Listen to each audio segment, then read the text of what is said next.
안녕하세요. 골프 이벤젤리스트 마인드골프입니다. 마인드골프의 골프 상식사전 저자직강 제 40번째 샷 시작합니다. 네, 오늘은 내가 주인공인 플레이를 하자가 주제인데요. 그 주인공이라고 얘기하면 어떤 그 연극이나 뮤지컬, 영화 이런 데서 그 메인 그 역할을 하는 사람이 주인공이죠. 우리 골프 플레이할 때도 그런 주인공인 플레이를 하자라는 측면에서 이야기를 드릴 겁니다.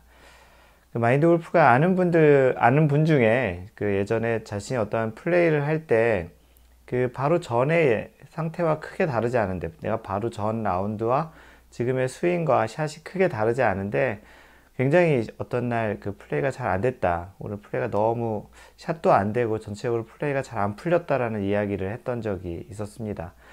그때 그 이야기를 토대로 쓴 글인데요.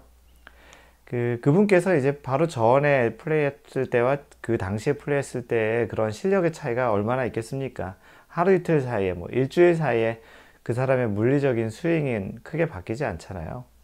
그날 이제 다녀온 이야기를 좀 들어봤어요. 그랬더니 좀 차근차근 1번으로부터 언제부터 이렇게 흐름이 안 좋아졌는지를 들어봤습니다. 그랬더니 어느 순간 그 같이 쳤던 동반자 분께서 어떠했는데 그 사람의 플레이가 영향을 줬다라는 거예요.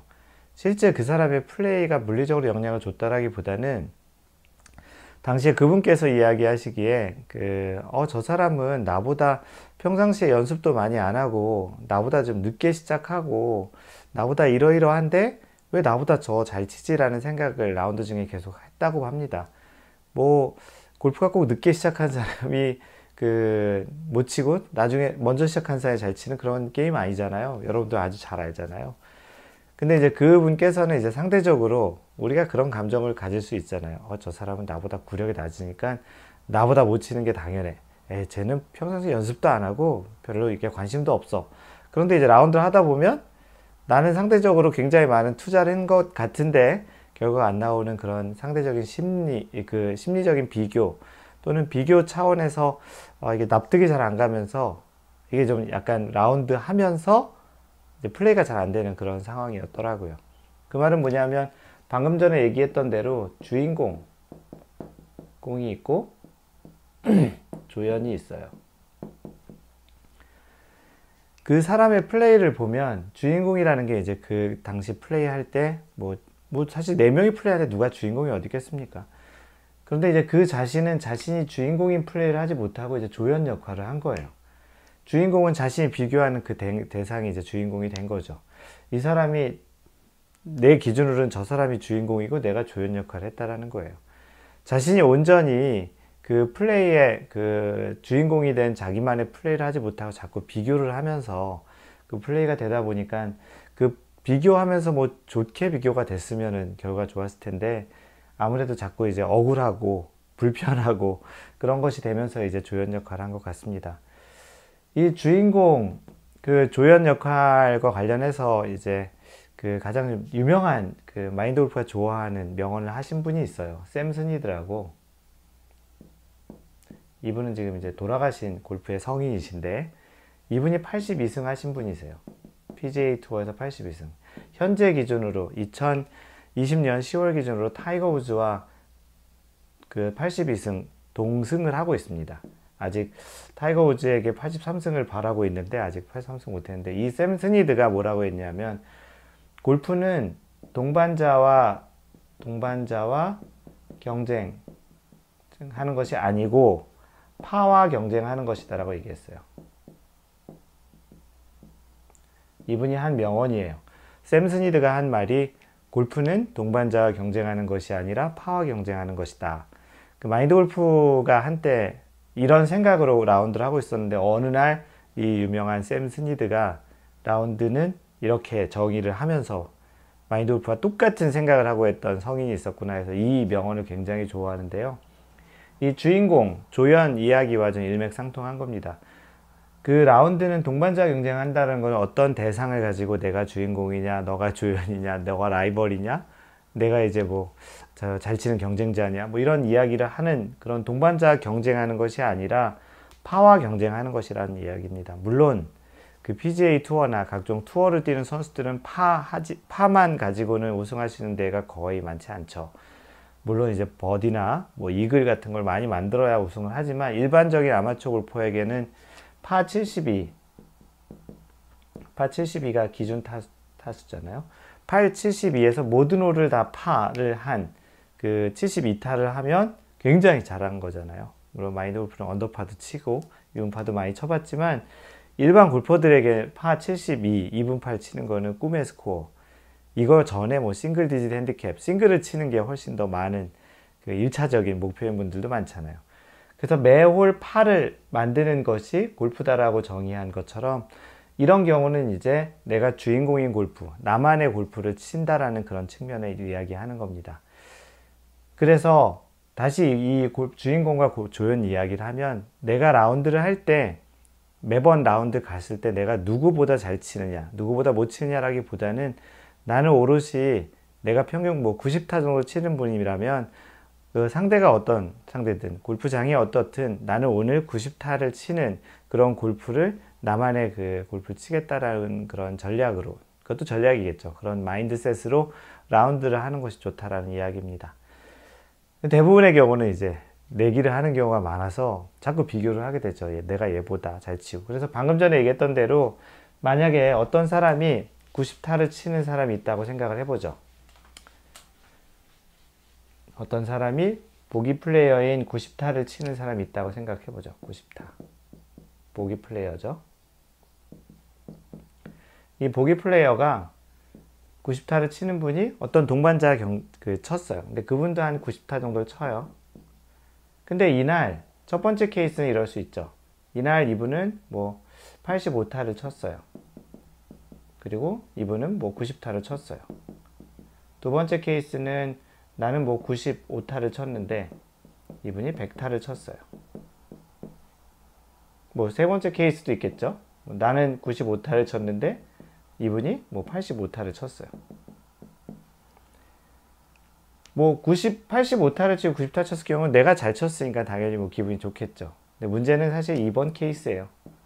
내가 95타를 쳤지만 상대방이 100타를 쳐서 뭐 내기를 해서 돈을 딸 수도 있죠. 뭐 5타를 더 잘 쳤으니까 딸 수도 있고, 하지만 실제 자신이 원래 치려는 90타보다는 더 많이 친 거죠. 상대적으로 잘 쳤지만 절대적으로 못 친 거라서 사실 나만의 그런 주인공인 골프를 친 측면에서는 뭐 사실 만족할 만한 결과는 아니에요. 물론 여기서 90타를 치고 85타를 쳐도 이런 거는 뭐 내가 나만의 플레이를 했기 때문에 괜찮은 거라고 얘기할 수 있죠. 결론은 이쪽에 있는 상대방이 나랑 경쟁을 하는 대상이 아니고 내가 오롯이 내가 치는 골프 측면에서 내가 몇 타를 쳤느냐, 그런 측면에서 보는 것이 더 중요하다는 거예요. 내가 물론 뭐 85타를 쳤지만 이 사람이 만약에 80타를 친 네 번째 케이스가 있다고 하면 사실 이 사람보단 내가 못 쳤지만 실제 내가 원래 치려던 타수보단 잘 쳤기 때문에 이럴 때는 뭐 내기에서 지거나 그렇겠지만 나는 굉장히 만족적인 플레이를 했다라고 봐야 되는 것이에요. 만약에 80타 치고 85타 쳐서 졌다고 해서 기분이 나쁠 건 아무것도 없다라는 거예요. 여기서 중요한 것 중에 하나가 아이솔레이션이에요. 분리를 하는 연습인 거죠. 분리. 나만의 골프, 내가 주인공인 골프를 치려면 파와 경쟁하는 골프에서는 자기 자신을 주변에 있는 상황과 분리를 하는 거예요. 보통 3명과 4명이 같이 치는 그 골프에서 나머지 3명은 각자 또 플레이를 하는 것이고 나는 내가 주인공인 골프를 친다라는 측면에서 보라는 거예요. 그래서 마인드 골프도 가끔 그 프로들하고 쳤던 일들이 아주 자주는 아니지만 있는데요. 그런 라운드를 갈 때는 나는 오롯이 나의 핸디캡 뭐 2개에서 한 3개, 4개 정도를 치겠다고 생각을 하고 치는 거예요. 저 사람이 멀리 쳤든 저 사람이 뭐 핀에 가까이 붙여서 어떻게 됐든지 간에 저건 저 사람의 플레이고 나는 원래 평상시 하던 대로 파만 하면 된다. 여기서는 뭐 보기만 하지 않았으면 좋겠다. 이 홀은 저 사람은 이렇게 쳤지만 나는 위치가 더 좋기 때문에 버디락에서 한번 해본다. 원래 내가 플레이했던 패턴대로 공략을 하는 거예요. 저 사람이 핀에 붙였다고 해서 내가 무리해서 핀에 붙이려고 한다든지 그런 순간 내가 그 플레이하는 사람의 조연 역할을 하는 거라고 볼 수 있는 거예요. 내가 평상시 했던 플레이, 내가 평상시 했던 루틴대로 플레이하는 것이 내가 주인공인 골프를 한다라는 거예요. 대부분 라운드가 끝난 이후에 보면 고수는 자신의 플레이나 자신의 어떤 결과들을 이렇게 복귀하면서 거기서 이제 만족하고 또는 이제 불만족스럽고 이제 그런 상황들을 이제 이야기한다면 대부분의 이제 하이엔드 캐퍼 그 하수들은 동반자와 비교를 많이 해요. 오늘은 뭐 이랬다 저랬다, 저 사람이 저랬는데 내가 이랬다, 또는 이제 핑계를 또 대기도 해요. 오늘 캐디가 어땠다, 뭐 오늘은 날씨가 어땠다, 뭐 그런 것처럼 골프를 잘 치는 사람일수록 자기 자신의 플레이에 온전히 몰입해서 그것을 해석하고 그걸로 이제 또 자기 자신이 만족하거나 또 자기 자신이 또 이렇게 좀 불만이 되거나 자기 자신에게 핑계를 대거나 모든 책임은 사실 자기 자신에게 돌리는 연습이 이런 자신만의 주인공인 골프를 한다는 측면에서 좋은 것 같습니다. 그래서 이제 스코어를 적는 측면에서도 다른 사람들하고 보통 이제 어떠한 스마트 스코어나 요즘 그런 디바이스에서 스코어를 이렇게 입력할 때 보면 4명의 플레이어의 스코어를 다 입력하잖아요. 한국의 그런 문화 특성상 캐디가 그 스코어를 입력해주는 그런 그 문화 때문에 생긴 것인데 가급적이면 그 스코어를 보지 말고 자신이 요즘은 이제 종이 스코어 카드가 거의 없죠. 앱이나 아니면 자신이 따로 만들어 놓은 그런 종이 같은데 입력해 보는 것도 좋겠다고 생각합니다. 아무래도 다른 사람의 스코어를 보게 되면 자꾸 그 스코어를 의식해서 내가 치는 저 친구보다 내가 잘 쳐야 되는데 내가 몇 타 지금 뒤지고 있구나, 내가 몇 타 앞서고 있구나, 이런 걸 자꾸 비교하면 자신만의 그런 분리된 라운드를 하기가 좀 더 어렵거든요. 우리가 완벽한 그런 기계로 프로그램된 사람들이 아니기 때문에, 사람이기 때문에, 그렇기 때문에 그런 영향들이 상대적으로 조금씩 오거든요. 그래서 가급적이면 스코어 카드도 자신이 직접 적는 그런 습관을 들이는 것이 좋겠고요. 그래서 오늘 이야기 드린 거는 그런 골프 플레이 할 때 자신만의 독립적인, 내가 잘 했던 못했던 그것은 자신이 평상시 하던 그 기준 대비 얼만큼 잘했냐 못했냐라는 평가를 가지고 그 자신을 바라보는 그런 연습을 하는 것이 좋겠고, 이러한 골프에서 자신이 주인공인 플레이하라는 것은 실제 골프를 통해서 마인드 골프도 알았지만 일상생활이나 어떠한 그 일이나 또는 비즈니스 또는 사람과의 관계에서 내가 주인공인 삶을 사는 측면에서도 많이 도움을 줬어요. 그래서 골프 플레이뿐만 아니고 골프는 철저히 마인드 골프는 내가 주인공인 골프를 치는 데 많이 이제 익숙해졌고요. 그걸 이제 일상생활 또는 이제 일 이런 쪽으로도 가져가서 내가 주인공인 일, 내가 주인공인 삶을 살도록 노력하고 아주 잘 적응이 되는 것 같습니다. 그래서 오늘은 마인드 골프가 주인공인 플레이를 하자라는 주제로 이야기를 드렸습니다. 항상 배려하는 골프 하세요. Don't worry, just play mind golf. Bye!